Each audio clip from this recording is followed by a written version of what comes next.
Hey, podcast friends, and welcome back to another episode of the Pelvic Health and Fitness Podcast. Rhonda here, and today I'm going to be doing a solo episode talking about and sharing 6 tips to stay consistent with exercise over the holidays. And I will say right off the bat, and I talk about this all the time, that we're going to go through phases in our life where exercise might not be our top priority, and that is a-okay. I will fully admit, personally, I often have exercise on kind of the back burner during the holidays. I like to try to be present with my family, and I might not consistently work out as much as I normally would, and we'll kind of get into that a bit more today. So yes, right off the bat, if you just decide you don't want to work out over the holidays, then that is a-okay. But I did have this question come in from somebody that said, I know I don't have to work out over the holidays, but I do find I feel so much better if I do have consistency with my movement. And so how can I stay consistent with exercise over the holidays? So I sort of jotted down 6 things that came to mind. I shared this in my email last week as well. So I figured I'd do an episode to kind of elaborate a little further. So yes, first of all, it is a busy time of year. So again, if it doesn't fit into your schedule, then don't stress about it. That's number one. But here are 6 tips if you do want to have exercise be part of your life during the holidays. Here are my 6 tips. So the first one is maybe we need to change our definition of consistency. So I'm personally someone that likes to work out 2-3 times a week, doing strength training workouts, and then maybe I'll do like 3 or 4 walks in a week. That's sort of my normal, quote unquote. But again, like I said, during the holidays, consistent to me during the holidays, if I get one workout in those maybe 2-week chunks of holiday time, or 2, one a week or 2 total, then I'm actually pretty happy and I'm patting myself on the back for that. Again, maybe if I get out for a couple walks, I'm happy about that. So my definition of consistency over the holidays is just different. I just know that I'm busy doing other things. I'm getting together with friends and family, and fitting exercise into that schedule just isn't always easy and realistic. I also remind clients to zoom out when it comes to consistency. So again, like I said, typically for me, during most weeks, I'm able to fit in 2 or 3 workouts a week plus a couple walks. And so then if I take the holidays off from working out and I just don't work out at all, if I zoom out across 6 months to a year, my consistency level is actually really good, right? Because yeah, if I take those 2 weeks out, but I've been consistently working out 1 to 2 to 3 days a week throughout the rest of the year, then I'm doing pretty good. And so I always remind clients, celebrate every small win. So when you have a week where you got 3 workouts in and you're feeling really good, then make sure you pat yourself on the back during those moments. And remember that when you do have weeks like Christmas, kids get sick, you get sick, and your consistency takes a nosedive, remind yourself that you're doing great. Okay. And again, consistency does not have to equal perfection. You don't have to be perfect to be consistent with exercise. So changing that definition is number one. Number 2, I talk about this all the time. Remind yourself that all movement counts. This is a big one during the holidays because, again, we're busy. We're playing with our kids maybe more. We're outside potentially with them more. We are just busy around the house. So we don't necessarily only have to count structured exercise as exercise. All movement counts. So, if you get out for a couple walks during the holidays, if you're able to do just some stretching, all of that counts. So, again, there's a time and a place to get back to those structured workouts. But maybe during the holidays, you just take that pressure off. You take that decision fatigue out of the mix and you just decide not to do any structured workouts. And that is okay. All movement counts. Number 3, and all know I love this one if you've been following me for a length of time, this is the time to ditch the all or nothing mindset. So our time is already limited during the holidays. And so adding that pressure on ourselves to, get those workouts in, especially a long workout in, just might not be realistic. So just remind yourself that 10 minutes of movement counts. One trick I like to do, I use this often in those early postpartum phases when I maybe only had small windows of time when my kids would be napping, for example. I would put a timer on my phone, get out my phone timer, put 10 minutes on there. I'd pick 3 to 4 movements. So, for example, like 10 squats, 10 lunges, 10 modified push ups. So, a push up on like a countertop, for example, and maybe 10 step ups just to get your heart rate up a little bit. So, do 10 of each movement, as many rounds as you can at a steady pace that feels good for you in that 10-minute time, and just see what you get done and have that be okay. And again, celebrate that, right? 10 minutes of movement counts. Drop that all or nothing mindset. It doesn't need to be black or white. Also, bonus points if in that 10-minute chunk of time, or you give yourself 2 or 3 extra minutes, do some pelvic floor relaxation, some hip mobility. I have a really awesome free guide talking about pelvic floor relaxation on my website that you can download that has a whole host of different mobility exercises you can do. So download that. You can do that. Again, all movement counts and it doesn't need to be all or nothing. So give yourself that 10-minute timer and just see what you can do. Just move your body.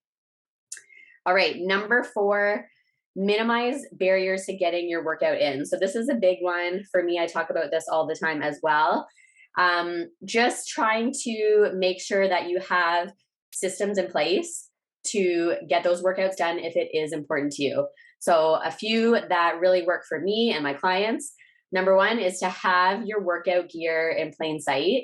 So you can all see on Instagram, I have my little basement set up for my workouts where I have my yoga mat out all the time. I have my dumbbells laid out. It's not maybe the most aesthetically pleasing.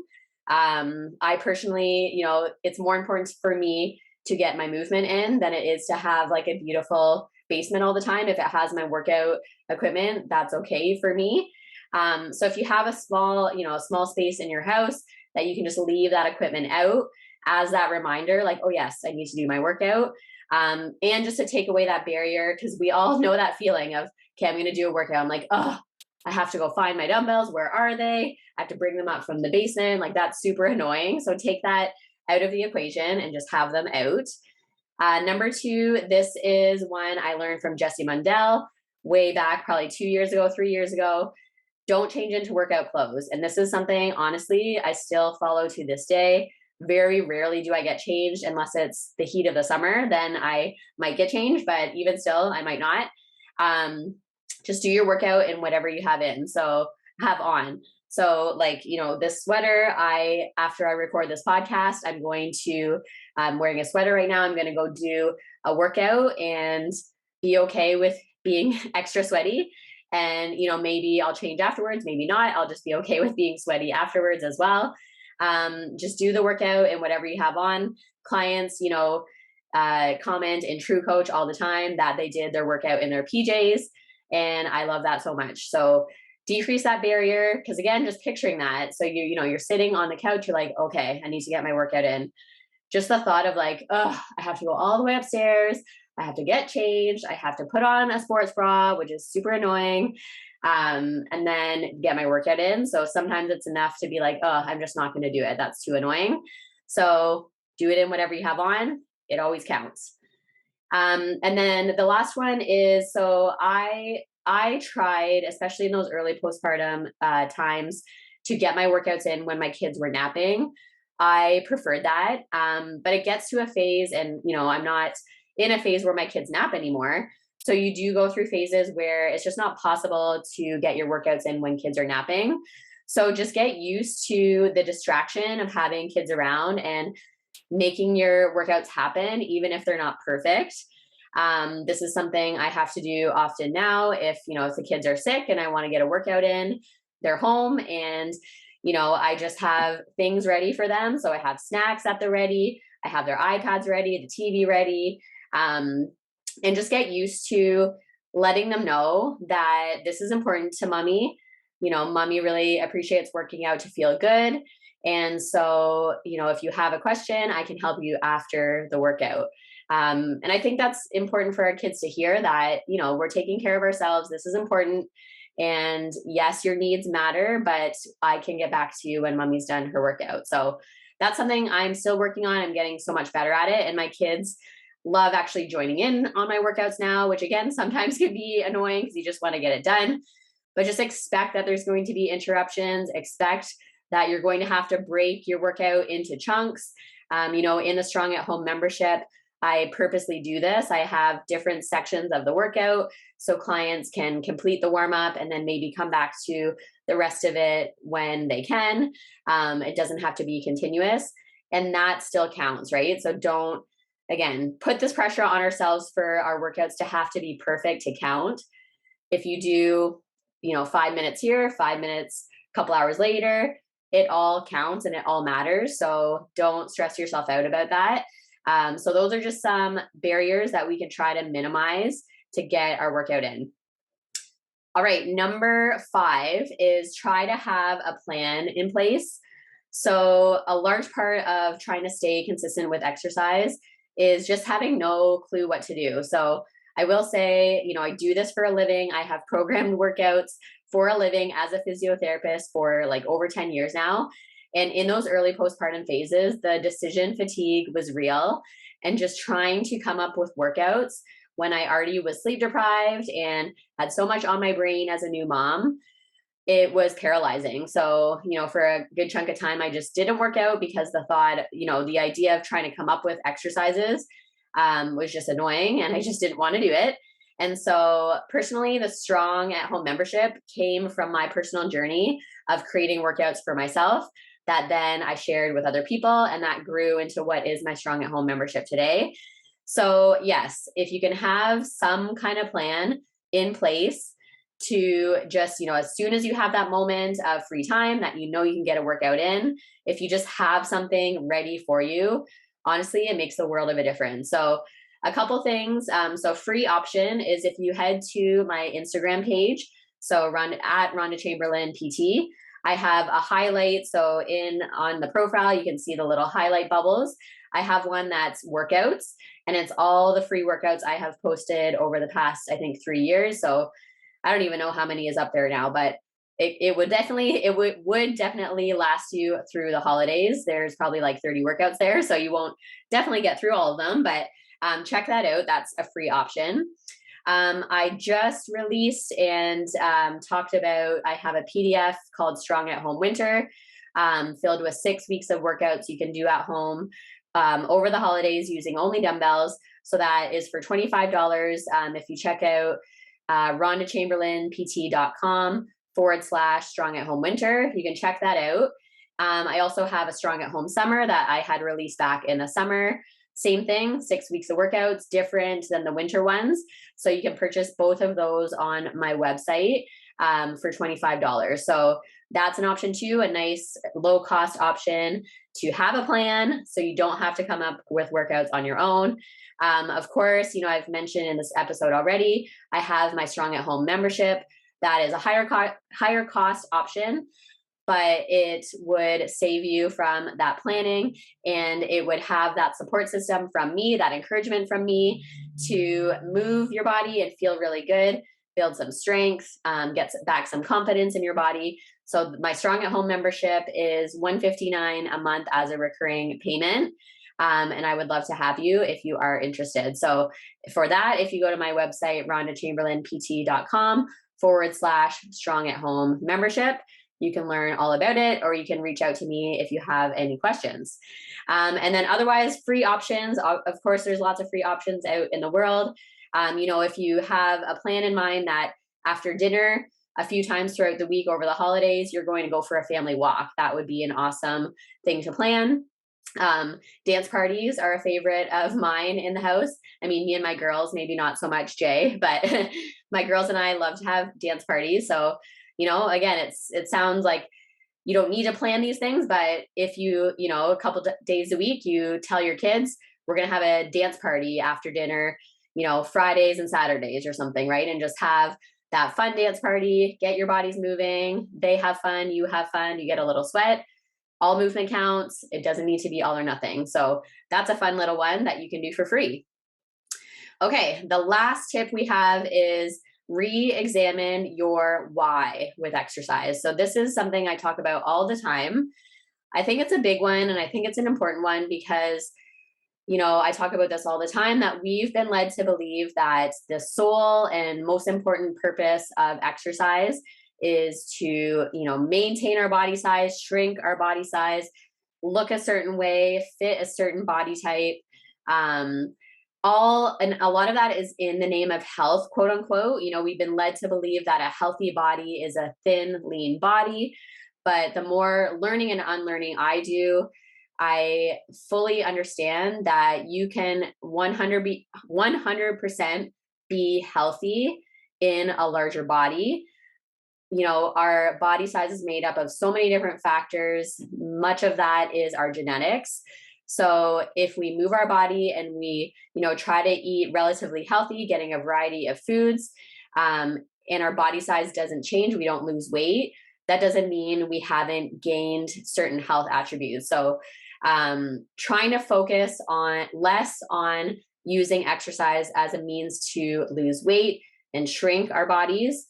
How else can we see exercise? So what other whys can we have with exercise? So like, I know for me, I really just want to stay feeling strong and healthy and vibrant and energetic. I want to be able to keep up with my kids. I want to be able to play with my kids, get down on the floor with them. I want to do activities with them. I want to play outside with them. I want to go for walks. And I want to feel really good doing all those things into old age, whatever age that is for me. I just want to keep moving for life. So I think having sort of those bigger whys and not just always narrowing in on the weight loss, that truly helps. And that's what really helps us drop that all or nothing mindset too, because we can recognize that even small doses of exercise are going to get towards those goals of just feeling much better, having more energy, feeling less stiff and aches and pains. That's a big one too. That's a big one. So even if, a homework piece for you might be pull out a journal or get out your notes section on your phone and just jot down anything that comes to mind of why you want exercise to be a part of your life. And I challenge one of them to not be weight loss. And again, I'm not saying, if you're someone that wants to lose weight, that is not a bad thing. And I don't think you need to, again, ignore that and completely take it off the table. But I'm challenging you to look outside of that and see if you can write other reasons other than weight loss, and try to focus on those. And if weight loss happens as a byproduct, that's cool, but understand that it might not. And you are still, gaining health, and you're still achieving all these things that you want to achieve, even if weight loss doesn't happen. So as you can tell, very passionate about that one. And I think that is something many of us struggle with. We live in a society that praises thin bodies above all. And so it's a lot of unlearning. I've, been through my own journey with this one. So if you have, if you want to talk to somebody about this, I would love to chat further on this one. It's a big one for me. I also have a lot of amazing contacts that are non-diet dietitians that also talk about this in terms of food. So this is a big one. So yeah, so that is our 6 things of 6 ways to try to stay consistent with exercise over the holidays if you want to. So let me just review them. So our first one was change your definition of consistency. Remind yourself that consistent during the holidays might be 1 or 2 workouts, might be a couple walks instead of, your normal 3 to 4 workouts, for example. Number 2, remind yourself that all movement counts. So going out for walks, doing some stretching, that all counts as exercise. Number 3 is ditch that all or nothing mindset. 10 minutes of movement absolutely counts.